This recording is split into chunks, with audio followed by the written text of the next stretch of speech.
Jerry Redfield III, from Chicago originally, been in Guangzhou for 4 years now, in China for almost 14. Currently I teach economics. I'm a part-time screenwriter. I'm an ex-internet celebrity back in the day. For about 5 years, I had a really good group of friends who really loved China and really liked making videos. And so for like this 4 or 5 year period, we were like going on TV and, you know, doing appearances and getting pages for being stupid and goofy on camera. So that was fun.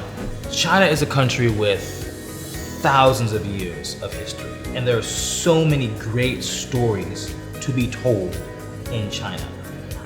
As someone who loves movies and who loves stories, as someone who is American and proud of that, and who is also proud of being in China for 14 years, all the stories that are most near and dear to my heart are combinations of both cultures. I think the biggest myth I would like to debunk about China is that it is inaccessible and mysterious. I mean, yeah, there's stuff that's clearly different, but if you start by realizing and saying, hey, you know what? There's gonna be different things about this culture. They are gonna do a lot of things that I am not gonna be used to, or maybe I don't even like.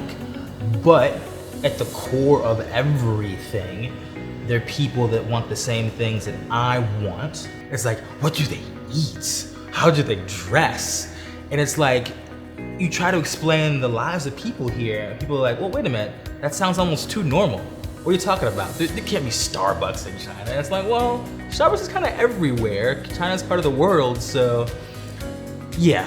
I guess that would be the biggest thing I'd like to debunk. I had this colleague, very insightful young lady. Her name was Rochelle, and she sat next to me at my first job here in Guangzhou, and she was always going on about this community that she was trying to start called Global Friendship, and how they had all these awesome events for Chinese and expats in the city.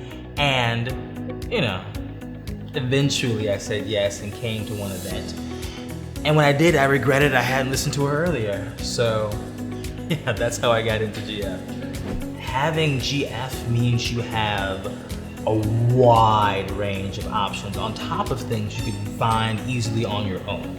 So like, there's stuff if you care about the environment, there's stuff if you care about movies, there's the clothing swap, there's a book swap, there's all these things.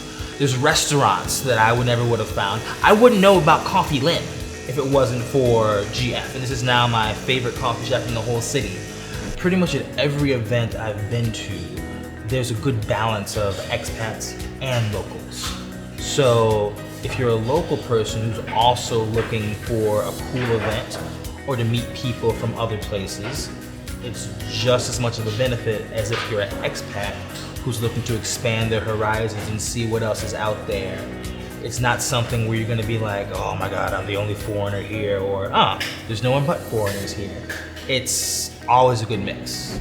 My name is Jerry Redfield III, and I'm a proud active member of Global Friendship. Yay! Yay!